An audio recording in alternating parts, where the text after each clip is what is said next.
Durante la segunda mitad del siglo XVIII, comenzó en Europa y América el descontento contra el orden socioeconómico y político.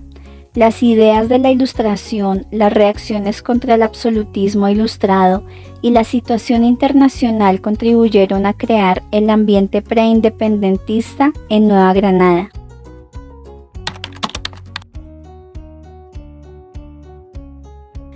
Al finalizar el siglo XVIII apareció en Europa un movimiento contra la mentalidad y las estructuras económica, social y política imperantes. Para sus impulsadores, la razón, fuente única del conocimiento y del saber, capacitaba al hombre para desentrañar todos los misterios de la naturaleza y solucionar los problemas de la humanidad mediante el progreso de las ciencias. Consideraban necesario abolir la educación tradicional en favor de una educación racional que estimulara el conocimiento científico de la realidad, pues solo una educación así podría ilustrar o dar luces. El conjunto de estas ideas se conoce como Ilustración o Iluminismo.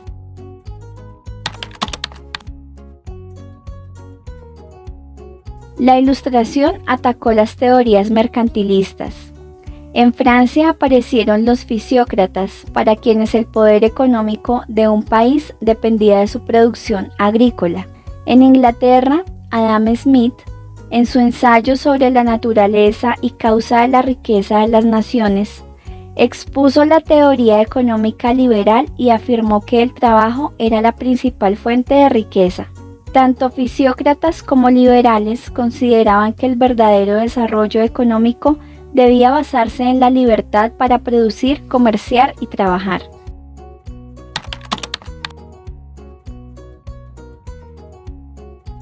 Se abogaba por desaparecer la esclavitud y el servilismo y por disminuir las diferencias entre aristócratas y burgueses.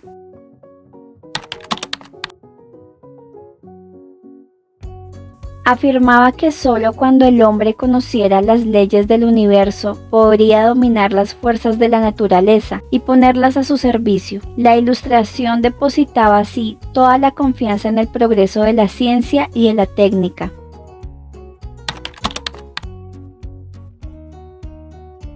Atacó los dogmas y otras verdades basadas en la fe, por no ser demostrables por la razón, y abogó por abolir la influencia religiosa en la educación, la vida social y la moral. Algunos pensadores aceptaron la existencia de un ser supremo, deducible por la razón, lo que se conoce como teísmo.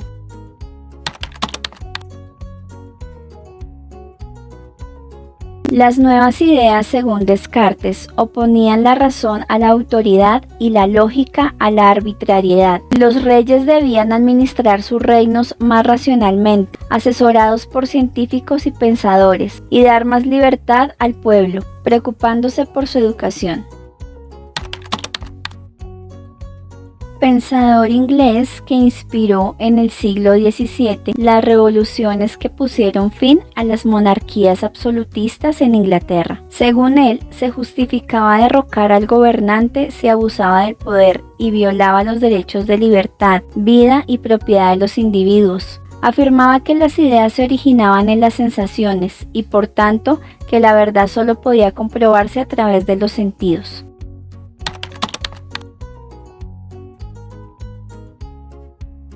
Filósofo francés que atacó y ridiculizó las creencias religiosas y la influencia de la Iglesia, aceptaba el absolutismo monárquico si lo guiaba la filosofía.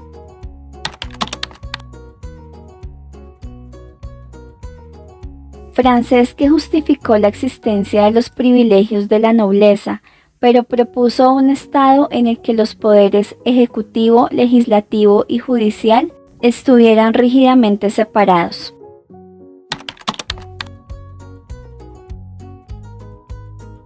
Francés que en su obra El contrato social reclamó parte del gobierno para que el pueblo lo ejerciera. Consideró a los gobernantes como delegados de la voluntad general, expresada en el voto.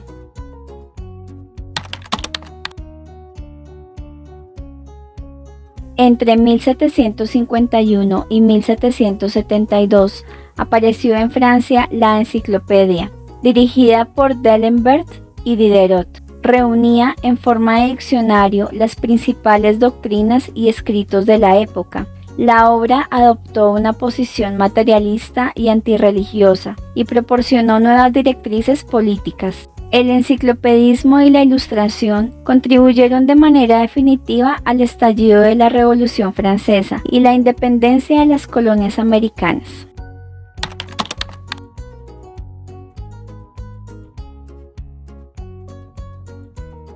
A finales del siglo XVII gobernaba el Imperio Español Carlos II, último rey de la Casa de Austria o Habsburgo, familia que había ocupado el trono español durante los siglos XVI y XVII. Sin descendencia, el monarca designó sucesor a Felipe de Anjou, segundo nieto del rey de Francia. En 1701, Felipe fue coronado rey de España, con el nombre de Felipe V. La familia real francesa pertenecía a la Casa de Borbón. En consecuencia, se instauró en España esta dinastía. Este cambio trajo profundas transformaciones en España y en sus dominios americanos, pues los Borbón tenían concepciones muy distintas acerca del manejo de los asuntos económicos y políticos del Estado. Llevaron a cabo reformas para fortalecer la economía española mediante el máximo aprovechamiento de los recursos de las colonias.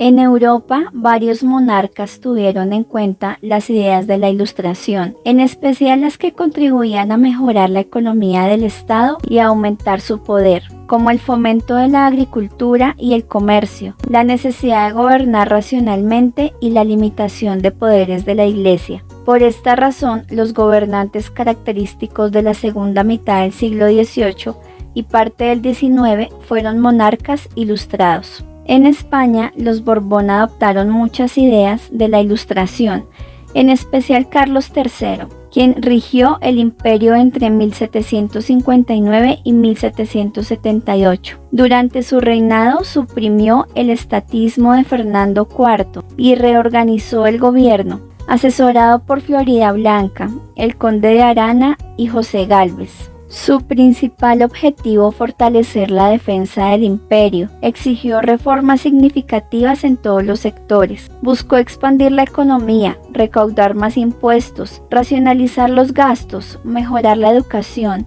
hacer estadísticas, reorganizar la administración e iniciar la investigación científica.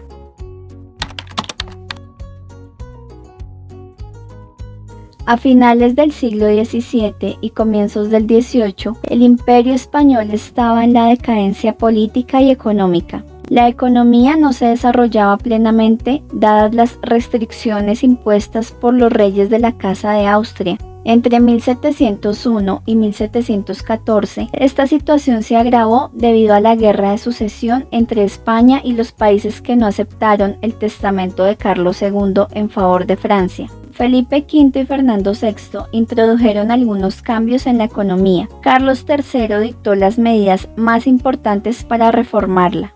Estimuló la producción de algodón en Cataluña, la manufactura del hierro en Vizcaya y la producción de seda en Valencia. En las colonias impulsó la producción de materias primas como madera, tabaco, azúcar, tinturas, quina, cueros, cacao y algodón. Estimuló la minería mediante nuevas técnicas de explotación, suprimió los monopolios comerciales andaluces, simplificó los trámites de aduana y eliminó el sistema de flotas comerciales, lo que permitió el viaje de barcos sueltos. Fomentó el comercio entre España y las colonias, y a estas las autorizó comerciar entre sí. Reorganizó la hacienda colonial mediante el aumento de impuestos y formas más eficientes para recaudarlos.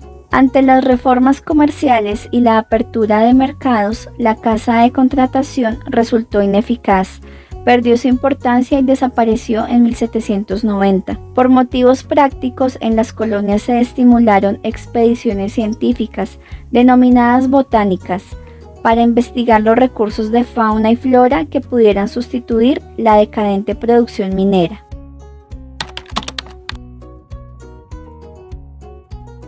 La reforma administrativa se ciñó al modelo centralista francés, que suprimía la autonomía de las provincias y fortalecía el poder central. Para modernizar los servicios del Estado se habían creado las secretarías de despacho, que reemplazaban al antiguo Consejo de Indias, reducido a órgano consultivo. El principal cambio ocurrió en 1770, cuando Carlos III creó el sistema de intendencias. Virreinatos y capitanías generales fueron divididos y colocados bajo la dirección de un intendente. Los nuevos funcionarios, que limitaban el poder de los virreyes, tenían amplias facultades, especialmente en materia económica, y podían actuar sin consultar virreyes ni audiencias. Nueva Granada quedó por fuera del sistema de intendencias. En lugar de intendentes se nombraron regentes, con funciones muy semejantes. El primer regente fue Francisco Gutiérrez de Piñeres, a quien correspondió reorganizar la hacienda colonial mediante la creación de nuevos impuestos y el aumento de los existentes, medidas que produjeron gran descontento en Nueva Granada y condujeron al estallido del movimiento comunero. La creación de intendencias afectó todas las instituciones político-administrativas, desde cabildos hasta virreyes, que habían permanecido casi idénticas desde el siglo XVI, y a las que redujo notablemente su autonomía. El nuevo sistema desplazó a los criollos de altos puestos públicos como alcaldías y gobernaciones.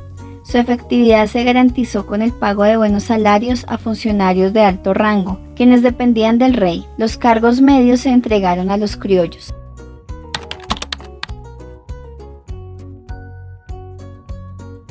Carlos III revivió la creencia según la cual el poder real venía directamente de Dios y no de las bulas papales. Por ello, sus reformas limitaron el poder de la Iglesia. En 1767 la corona expulsó de sus dominios a la Compañía de Jesús. Más de 2.300 sacerdotes jesuitas abandonaron los territorios hispanoamericanos, pues la compañía fue considerada por los asesores del rey como un estado dentro del estado. Los franciscanos lo sustituyeron en la labor evangelizadora. De otra parte, las funciones del Tribunal de la Inquisición fueron replanteadas, convirtiendo este organismo en defensor del absolutismo. Se castigaba la rebelión contra el monarca como falta contra la autoridad divina. Con excepción de la Compañía de Jesús, las demás comunidades religiosas conservaron sus privilegios y riquezas. Al interior de la iglesia contrastaban la opulencia de los altos prelados y la pobreza del clero en lugares apartados. En la educación se introdujeron nuevas materias de carácter científico, ciencias útiles en los programas de estudio, al tiempo que se prohibía enseñar nuevas teorías filosóficas, pues éstas proclamaban la soberanía de los pueblos y afirmaban que el poder de los reyes venía del pueblo.